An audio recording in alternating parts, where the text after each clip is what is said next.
Good morning, everyone. My name is Andrew Hall. This is news you can use to fight fascism. This is the Disappointed Cat Morning Show. I hope you're all doing well this morning. What's our top story? The comedian gets slapped. Chris Rock slapped by Will Smith. I don't know if anyone saw the Oscars last night. I fell asleep early. My girlfriend saw it. We were just talking about it. This is trending on Twitter.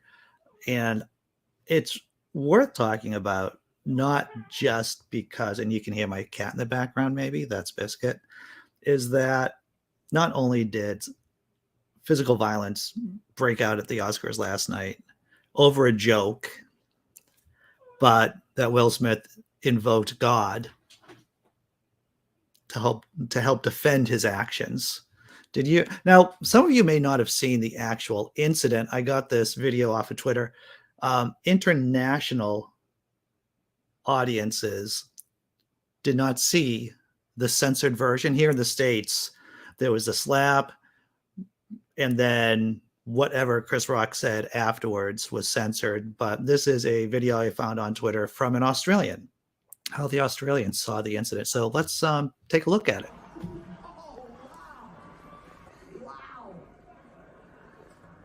Will Smith just smacked the shit out of me. Wow, dude. Yeah. It was a G.I. Jane joke. Keep my wife's name out your fucking mouth. I'm going to, okay? Okay. So how about that? If I don't know whoever saw the incident last night, I saw a couple of versions of the tape of the recording, and it seems like Will Smith was able to handle the joke, and he was laughing along with it, right? Because there's going to be a ton of and I just want to say that the Chris Rock joke was a pretty shitty joke. It was just a throwaway joke, and not only wasn't it really that funny, but, Will Smith's wife does have a medical condition that made her lose her hair. And one of the rules, at least this is how I feel, and I think many of you feel the same way, one of the main rules is that you don't punch down. You don't make fun of someone because of a disability or because of a medical condition, right? You just don't do that. It's bad form. But Chris Rock went with the joke. He went with the joke. Will Smith laughed at it. His wife, Jada, did not laugh at it. Will's looked at her, and I think that's what popped him off. That he was willing to let it slide, but then he saw that she was upset by the joke, and that got him up on stage and slapped Chris Rock. I'm going to show the video one more time in case y'all are you're just coming here. Let's just take a look at the video again.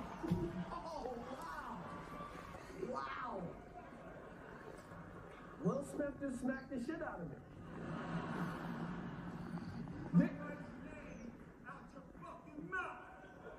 Wow, dude. Yeah.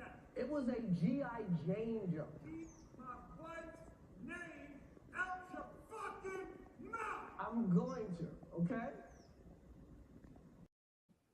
So that's, Chris Rock basically said something about, made a G.I. Jane joke. He addressed Will Smith's wife and said, "Hey, I can't wait for the next G.I. Jane 2 movie," or whatever, referencing the fact that she has a shaved head. And she looked fantastic last night too, should I say. The girlfriend and I were watching the red carpet beforehand, and both thought she looked pretty freaking stunning. Now then, was it a bit? Some of you may be thinking maybe the whole thing was orchestrated, but this article here, Oscar officials confirm Will Smith and Chris Rock's altercation wasn't planned. After Will Smith slapped Chris Rock on stage at the Oscars, officials confirmed the moment was not scripted. Someone who works for the Oscars told me that Chris Rock was not interrupted by Will Smith at rehearsals yesterday. Variety's executive producer Ramin Sedada tweeted, "It was not supposed to happen. It was real." While presenting, Chris made a jab about Jada Pinkett Smith's shaved head, saying, "Jada, I love you. G.I. Jane 2, can't wait to see it. All right." Not a great joke. Will then jump to defend his wife, who suffers from alopecia. On stage, the King Richard star slapped Chris across the face before returning to his seat and shouting, keep my wife's name out of your effing mouth. Coming to his own defense, Chris said, wow, dude, it was a G.I. Jane joke. Yeah, so you saw the rest of it. I'll say this for Chris Rock. For a man who got slapped in front of the world, he did keep his composure. He did make a joke about it immediately afterward. So even though Chris Rock made two initial sins, secular sins, which was saying a non-funny joke, which is pretty forgivable, but also the fact that he made it about someone's medical condition, that's an issue. But he still handled himself professionally afterwards.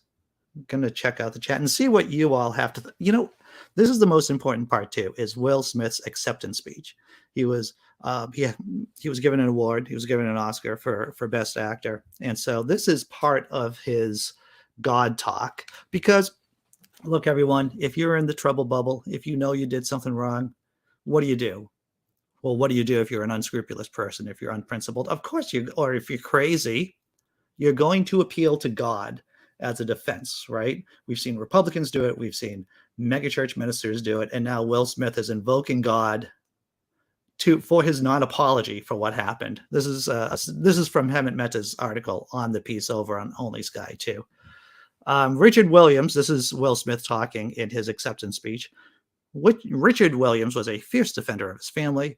In this time in my life, in this moment, I am overwhelmed by what God is calling me to do and to be in this world. I'm being called on in my life to love people and to protect people. I wonder if protecting people means slapping the crap out of Chris Rock. Because I think you can read it like that, everyone. And to be a river to my people, I know to do what we do, you've got to be able to take abuse. You've got to be able to have people talk crazy about you in this business. You've got to be able to have people disrespecting you, and you got to smile and pretend like it's okay. But Richard Williams, and what I loved, thank you, Denzel, said to me a few minutes ago, he said, at your highest moment, be careful. That's when the devil comes for you. It's like, I want to be a vessel for love. And this is what Hemant Mehta, the friendly atheist, mentioned on his post, is that how many times has evangelical Christians use that line? It's all about love. That's why I'm hitting you. It's all about love. That's why I'm doing these horrible things to you. And Hemant has a good point about that. I want to apologize to the Academy. I want to apologize to all my fellow nominees. Art imitates life. I look like the crazy father, just like they said. I look like the crazy father, just like what they said about Richard Williams, but love will make you do crazy things. Oh, my fictitious God, can no one give an apology? I suppose the most important thing when you're giving an apology, right, is if you mean it, and Will Smith did not mean his apology. He didn't apologize to Chris Rock. He didn't apologize for being a bad example to anyone who was watching the movie, watching the Oscars last night. And, to put it into greater context, this is how people get shot, everyone. This is how people get shot, or this is how beefs happen. I'm not saying anyone's going to shoot Will Smith for acting like the way he did, but when there's bad blood, then things can happen to people, unfortunate things.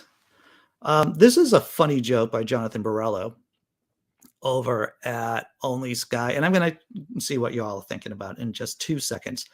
But this is probably one of the funniest things I heard someone say about the incident. I will never forgive Will Smith for his paltry and childish attempt to make the Oscars something people talk about. All right. We're going to talk. It's almost already the halftime show. Why would you use force because what someone says? I thought Americans were so big on freedom of speech. Well, Robert, I want to tell you, as an American, and one of the themes of this show, right, because we do themes here, right, is that people are basically hypocritical, right? Our species, it seems to be baked into our brains, is that we'll say things like, we support free speech while slapping the crap out of each other for that same free speech at the same time. Big Zebra says, I don't care how much violence is in the Oscars. I'm still not watching it. Yes, indeed. Anyone remember the old church song? They'll know we are Christians by our love. Yeah, they can keep their love. Indeed. Hello, by Alan. Oh, hello, Alan. Always pleasure. Chris Rock, atheist. Will Smith, Scientologist. But I would not read too much into that. Thank you for pointing that out, Alan. That's Alan right there. You know, he could have ran up, yanked the microphone, and said something about his wife's condition and made Chris Rock look like an ass. Instead, Will Smith took Rock's low point and went even lower. You're right about that. There could have been a variety of different ways. And you know what? You know that there are internal frictions, let's say, in the Will Smith, Jada Pinkett Smith marriage, right? There are issues going on in that marriage. And it's one thing to get angry. Everyone pops off, right? Or gets angry. They don't necessarily hit people, but you're absolutely right. He could have gone on stage. You know, Will Smith's an eloquent guy. He's a smart guy. And he could have just pointed out that his wife has a medical condition. Instead, he did, and I'm going to use this term, toxic masculinity. He just resorted to toxic masculinity. And it's a bit of irony there that The Power of the Dog won Best Director last night, too. I just saw Power of the Dog, which I recommend to everyone. And it's all about toxic masculinity and how society warps the better angels of our nature into demons. And I suppose that's probably the best review I could give for Power of the Dog right there. Wow, so much. So much to cover in just the first. Hey, Dee Parks, I'm glad to see that you're here. You know, Cindy, you're right. Reminds me about some of the things we talked about on our show about humor. Yeah. All right, everyone. I just blew through half of the show. And I usually don't do this because there's real news, right? I mean, it isn't that Will Smith. This isn't an important issue, but we're going to be talking about COVID-19 and a new booster coming up for people over 50. You're freaking right, Steve. There's some kind of compensation for being assaulted by Will Smith. Something should happen to him, right? Because, all right, I don't want to get into Jean-Jacques Rousseau and the Social Contract. Have you ever read the Social Contract? The philosopher Rousseau said, look, we have the power, we have the laws of humanity to keep us from killing each other, right? The laws that we have, and I'm just going to boil down the social contract or this aspect of the social contract rather quickly. If we don't follow the laws, our civilized laws, then what we have are the laws of the jungle, which there are no laws of the jungle. It is the powerful rule, do whatever they want. So that's why, you know, it's just a bad example for Will Smith just to go up there and just show I can do whatever I want. And, you know, it's a breakdown. I think it's a sign of a breakdown. And that people are just going crazy in the post-COVID world too, or towards the end of the pandemic. All right. Let's do the halftime Tummy Rub show before getting to other news stories.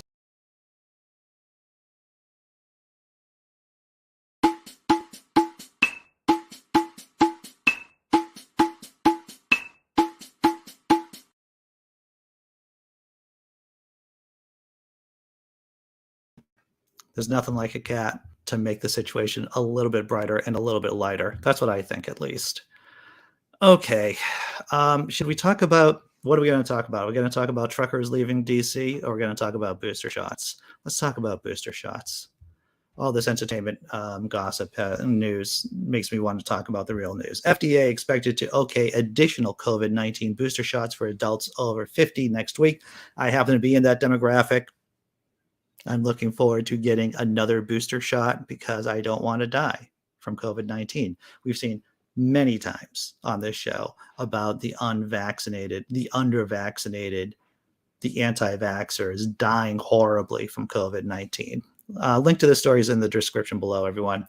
3 weeks. Oh, man, that is just the wrong story, Andy Hall. Let's try to do this. That is also the wrong story. What the wonders of a live show, everyone. Okay.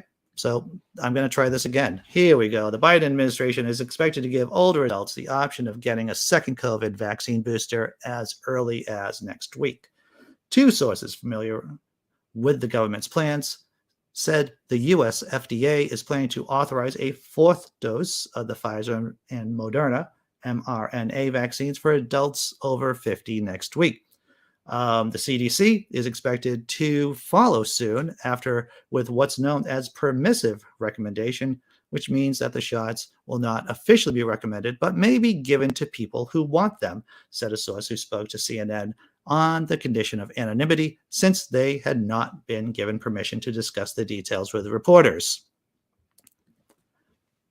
We have seen, and I just want to say this, the people, the 5 or 6, the 1 or 2 people who do tune into this show, for those of you who do tune in, if I was going to be writing crappy copy, I'd say like, you're going to hear tomorrow's news today. In fact, we know that the Israelis have been giving people a second booster shot for months now. People who are older, people who are immunocompromised.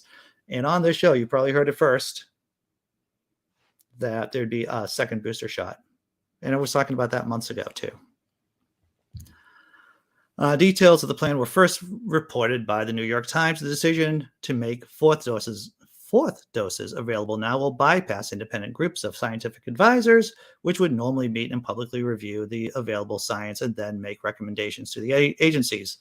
Dr. Eric Topol, a cardiologist who is director of the Scripps Translational Research Institute in California, said the decision was expected next week ahead of an April 6th meeting of the Vaccines and Related Biological Products Advisory Committee, a group of independent experts who advise the FDA on its vaccine decisions. Boosters are on the agenda for discussion at the meeting, which will focus on future planning for boosters and variant-specific vaccines. Topol said he was in favor of giving Americans the option of fourth doses. There are solid data from Israel for age 60 plus, the only group reported on to date, for enhanced protection versus severe illness out to 3 months compared with 3 doses. It is reasonable to extend that and provide it as an option since the third dose has pronounced benefit in ages 50 plus, Topol read in an email to CNN. Topol noted that the FDA's move legitimizes what many Americans are doing anyway. Anyone who wants a fourth dose can go to a pharmacy and receive one just by saying that they need one because they are immunocompromised. There you go.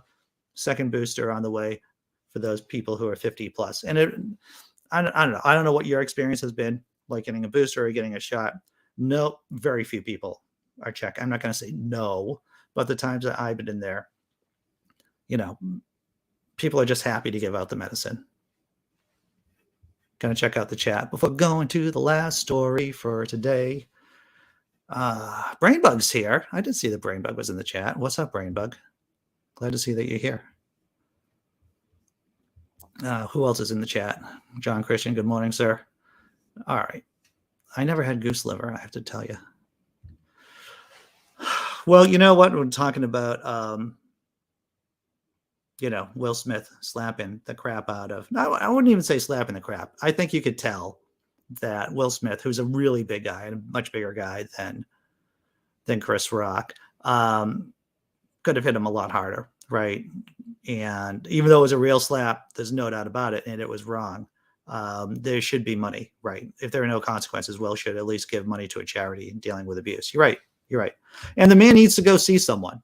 I don't know if Will Smith, he needs to talk to a mental health professional, not just some Scientologist lunatic who's who's like a so-called professional, right? He needs to talk to a licensed mental health professional and to get some help with his anger issues, because once again, you could tell the guy's under a lot of pressure.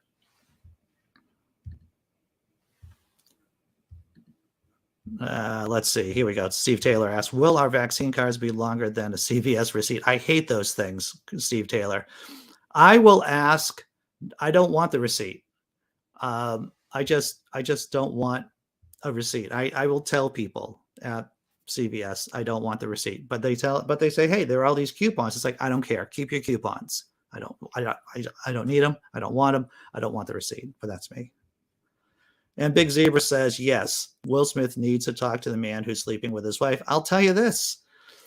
If Will Smith wasn't having or didn't have marital issues, you got to wonder whether or not he would have popped off on Chris Rock like that. You got to ask.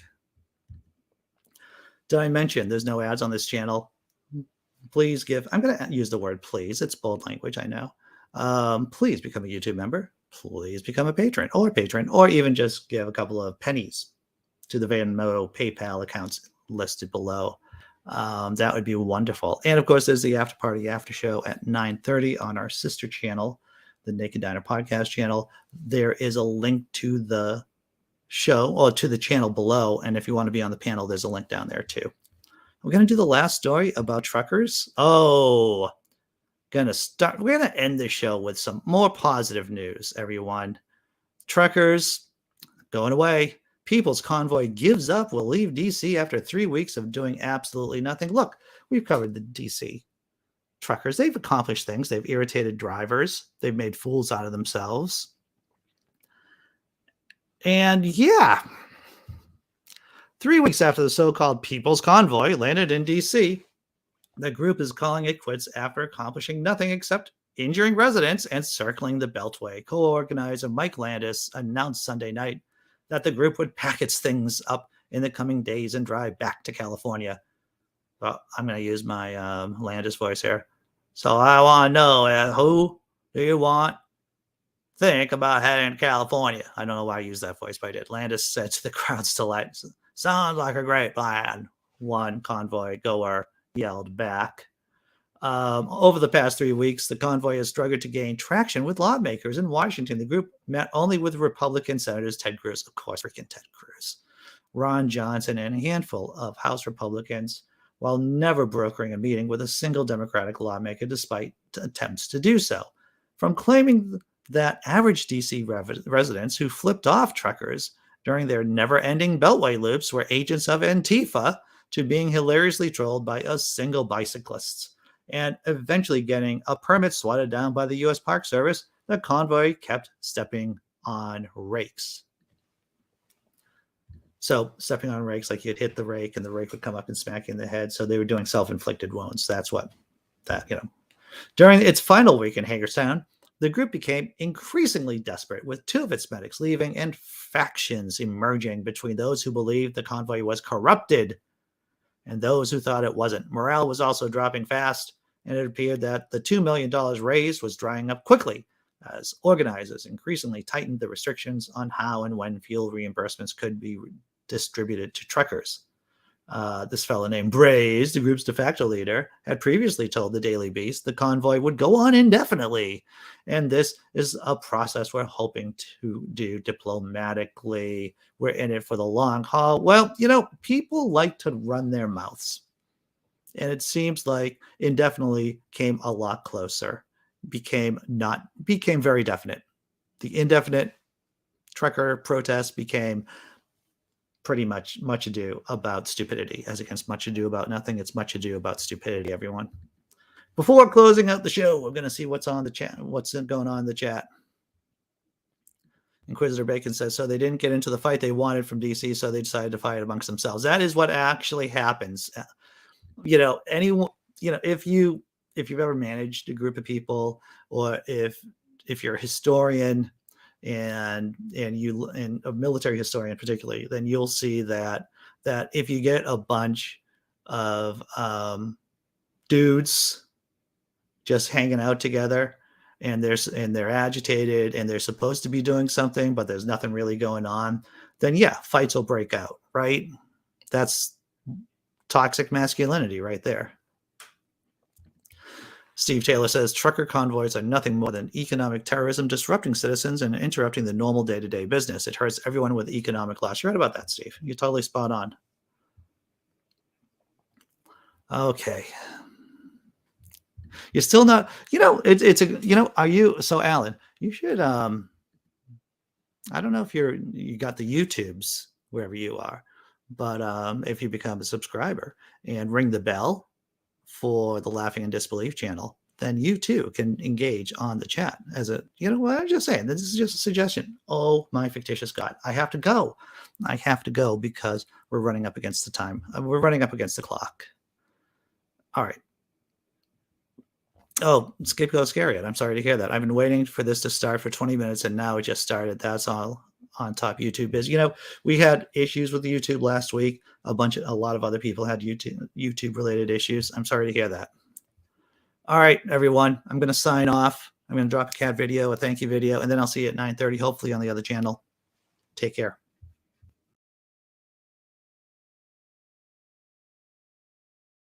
No. No. No. No. No. No. No. Lucifer, no.